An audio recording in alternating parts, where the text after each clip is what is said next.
Welcome class to today's lesson. In this one, you're going to learn 7 practical tips on how you can explode your school grades, and this is going to go into far more detail than just studying more and more 5 hours a day using the Pomodoro method technique, which doesn't actually work. And I'm going to guide you through an elite Microsoft PowerPoint presentation which I've just made, and this video style is inspired by the absolute top G, Jack Hopkins, CEO of Testosterone. His channel is on screen right now. So without any time to waste, let's get right into it. Before we actually discuss the tips, I think we need to talk about the elephant in the room, the Andrew Tate school dilemma. See, with the popularity of Mr. Tate, more and more teenagers are starting to believe that school doesn't educate you on the real world topics, and that once you leave, everything you learn in school will be forgotten. So why focus on school? The biggest rejection to the idea of dropping out of school and pursuing entrepreneurship and starting your own business and following your life mission is that there won't be enough people to actually do the difficult physical labour jobs, such as being a plumber, being an electrician, being a doctor. All those jobs, they'll be gone. Well, they won't. You're only seeing a small amount of people on social media that have become entrepreneurs. It's called survivorship bias. The people who are at the bottom and are doing the harder jobs, they're just not portraying themselves on social media. They're not in the same circles as you. Now, I'm going to go on a quick rant whether I believe that you should go to uni or you should skip it. And I believe that there's some great advice in this next section of the video coming from personal experience and case studies. If you just want the practical tips, feel free to skip to the next time code. It's in the description and it's also on the red bar in the video. I would recommend that you listen out to the next few minutes of the video.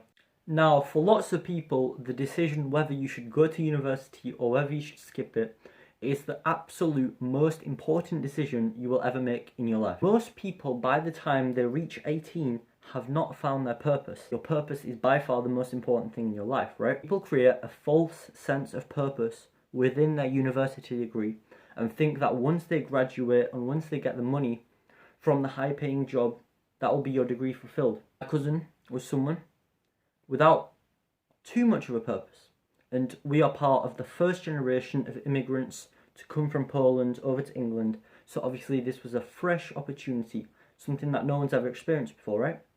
And she went on to university to study medicine. She earns over 30,000 a year. That's like double the highest other person in the family. She is still not happy with her job, even though she earns way more. And she was happy during university, let me tell you, because university creates a false sense of purpose. The grades won't give you these three things. See, financial freedom. Lifestyle inflation causes you to pay more money the more you earn. So it basically cancels out whether you're a cleaner or whether you're a doctor. You're going to have a better house, you're going to have a better car. The next one is location freedom. If you are working in the same hospital for 10 years, you do not have the freedom to change and travel wherever you want, because you're going to work every day in the same place for the 8 hours. And this is not part of a man's purpose, even a woman's purpose. The flow of life is that you're constantly evolving as a person. And the last one is time freedom. You see, even though she's earning way more, she has way less time than everyone else. So when she gets back home, she doesn't have the energy for self-improvement habits, and all she can do is order junk food. And don't get me wrong, she also has money for a few holidays and a few extra things that will make her happy in the short term. But overall, as a sense of fulfillment and purpose, that job did not do it. Even though your grades might be important, they aren't everything. And if you don't have a purpose, your purpose should be to discover your purpose. Hamza Ahmed, 2021. Now, let's get into the right actual video, man. Now, tip number 1 is to quit all video games. And this is one that I definitely wouldn't have listened to when I was still a video game addict. And this is such a crucial change, not only for your grades, but also for your entire life. Now, the reason why people struggle to quit is because they do it all wrong. Video games is something that you cannot expect to quit all at once and delete the game, believe that you're never going to reinstall it again, you're never going to miss the memories with your friends. What you need to do is progressively deload the amount of time that you're playing. However, time is distorted when you're playing video games. So what you believe is 1 hour can be 2.5, and that's why this is so difficult. So what you actually need to do to quit video games is replace the habit of playing video games with another completely new habit.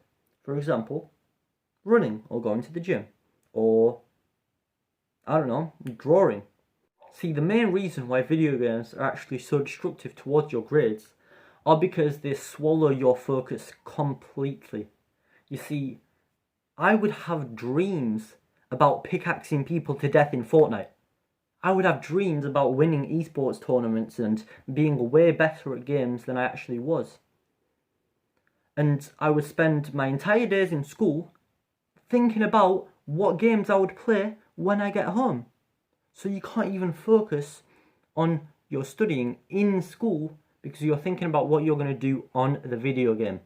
And these video games are so efficient at creating a false sense of achievement. When you grind for 4 hours and you level up, or you reach, for example, say platinum instead of gold in Overwatch, that gives you a sense of achievement for the day, and it destroys your motivation to study because you've already achieved that thing. But that thing isn't real. Video games aren't real. They don't actually do anything for you in the long term. You are going to regret video games. Maybe later rather than sooner. Maybe when you're 25, maybe when you're 30, maybe when you're 40. But you're going to regret all that time that you wasted in video games because ultimately they're not real. It doesn't matter, does it? Now, tip number 2 is understanding the crucial concept of deep work versus shallow work. And not understanding this concept is what leads people to using the Pomodoro technique of studying 25 minutes, then a 5-minute break, then 25 minutes, then a 10-minute break, and wondering why their grades don't improve, why their life doesn't improve, why they can't be productive. And this is because they're completely not understanding what happens in the modern era when you pick up your phone for 5 minutes. You see hundreds of triggers in your brain, literally hundreds, the minute you open your phone. When you try to get back to work after that break, you're not going to be able to be in your maximum focus. Which is why it is much better to work for 90 minutes with 0 distractions, complete focus, with a completely perfect setup for your studying, and I will describe how to reach that perfect setup later in the video, than doing 6 hours of studying over 3 sessions of 2 hours with the Pomodoro technique, because your brain is in shallow work mode. Now, tip number 3, the one that you've probably all been waiting for, the actual methods to study and revise. Let me tell you, holistic self-improvement improves grades more than the actual methods that you use to study. Because if the person isn't right in the head, if the person isn't happy with their life, they won't study in the first place. So if you choose to make yourself 1% better each day, rather than the method you use to study, this will improve your grades no matter what. Now, to study well, you need to actually constantly engage your brain with the content. Just listening to a podcast, just writing flashcards, just reading a textbook does not cut it, because that doesn't stick in the long-term memory.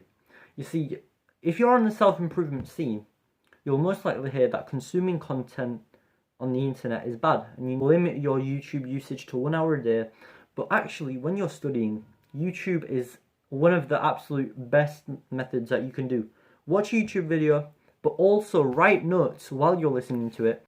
Also, if your subject has a simple specification, which most do in the UK, I don't know for other countries, you should analyze every point in that specification, rewrite it repeatedly, watch YouTube videos on each of those points, understand it deeply. The more you understand it, the easier it'll be to comprehend when the harder questions come up in the exam. I took a large notebook and wrote out every point, but in a way that I understood it. I went from B's in those subjects to ultimately finishing with A stars and the highest grades in my school year. And the most important way to revise is just doing practice exam papers and questions, because nothing is going to prepare you better for what's actually on the exam than doing what's on the exam. because some of these teachers go out of their way to teach you the most unimportant things. Swear down. I was so confused in some subjects about what is actually going to be on the exam up until a few weeks before, where I had to scramble and actually find out what's on the exam. And this is going to feel not the best, but you're going to learn from it the best, so that's what you need to do, man. Be disciplined and do the hard things, especially when you don't feel like it. Pow! Hamza Ahmed, 2020, probably 2020 actually. Now, point number 4, don't rely on your teachers. And I wish I learned this earlier, because teachers have an extremely stressful job, because the kids don't want to be there, the teachers don't want to be there. There's 20 to 30 people in the same room trying to waste as much time as possible because they want the lesson to be over.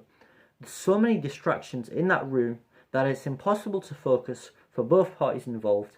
The teachers probably don't have the best private life because it's a mentally tasking job. They don't have the energy to help you in specific become successful because they're dealing with a large pool of people. Prioritize independent study time more than your actual lessons, because this is going to help you way more.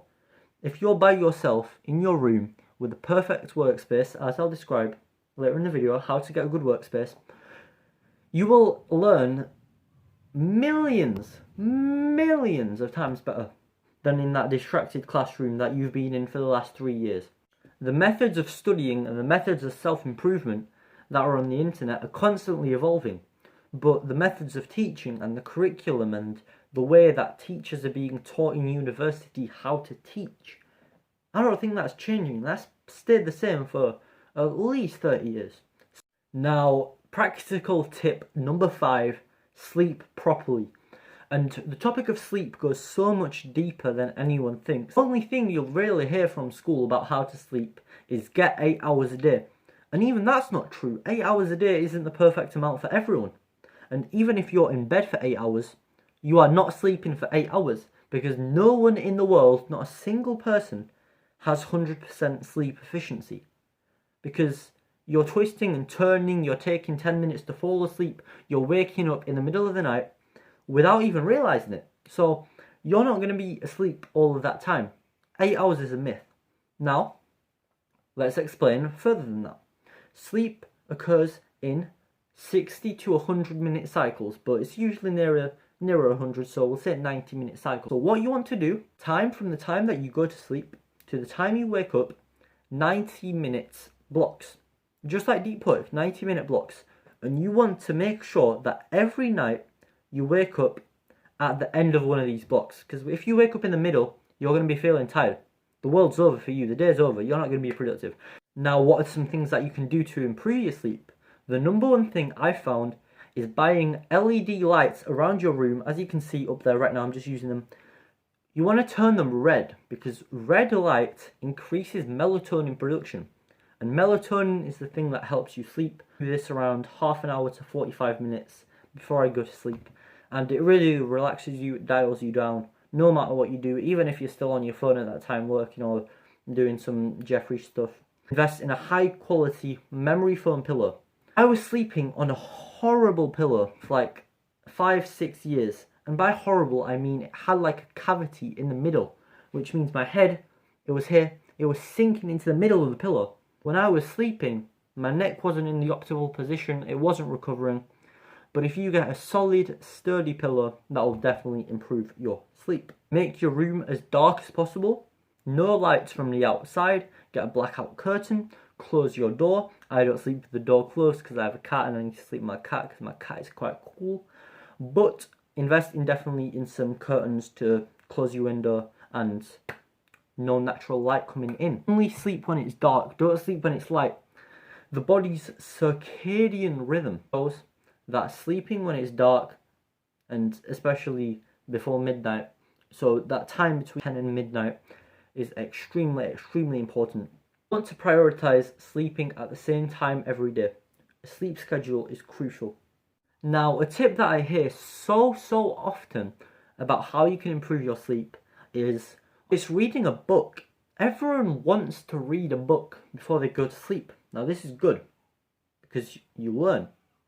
But if you learn before you go to bed, You might be thinking about that book that you just read and it's educational. You don't want that. Create a fictional story inside your mind.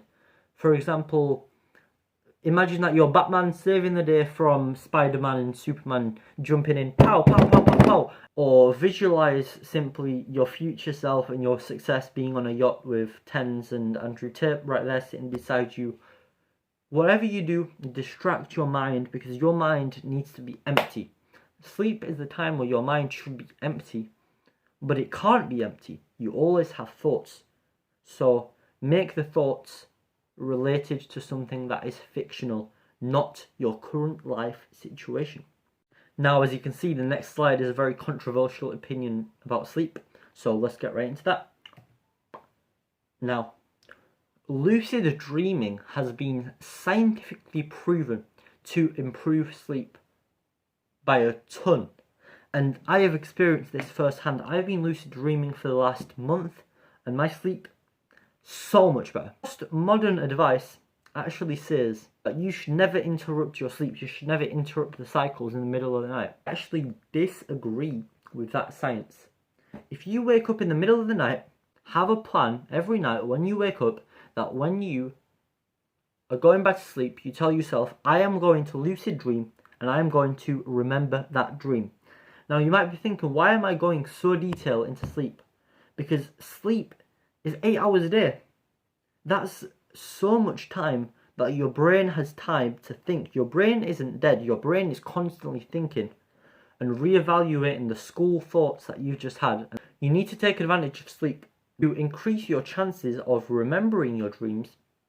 Create a journal every time you remember one.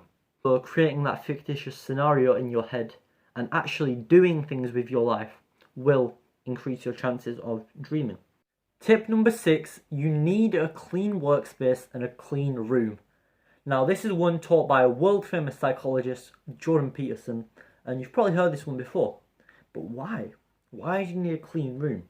Well, his ideology is that if you can't organise such a simple thing in your life, such as cleaning the room which you spend most of your day in, then how can you organise everything else, such as your grades, your financial situation, and your relationship with other people even? So do the right thing, take the time and clean your room. Make sure it's a nice spot where you can focus to your maximum brain's capacity.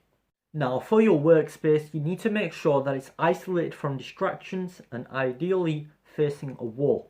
Like you can see, my workspace facing just an empty blue wall.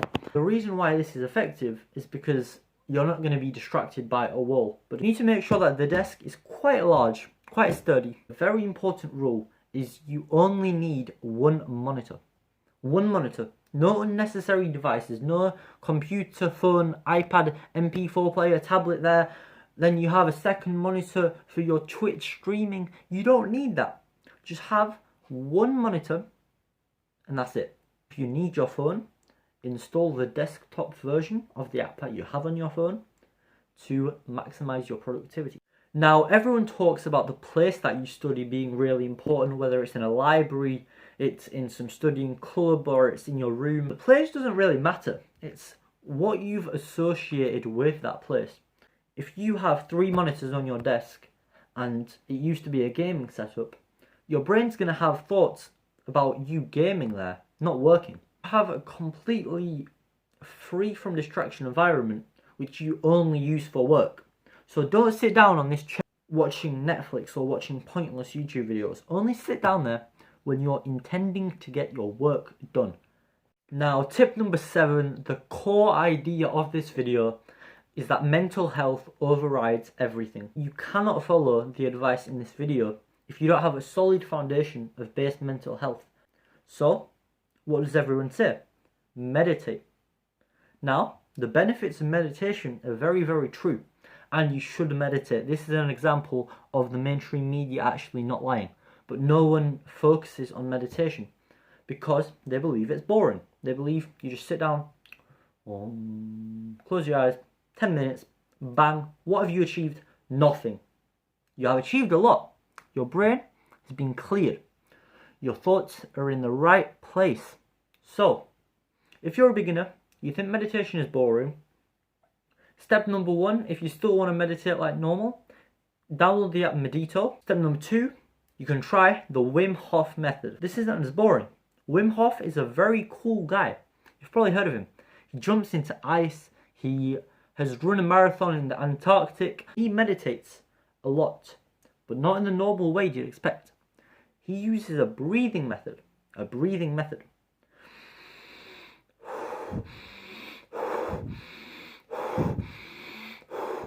Is basically controlled hyperventilation, and at the end of around 30 reps of that, you hold your breath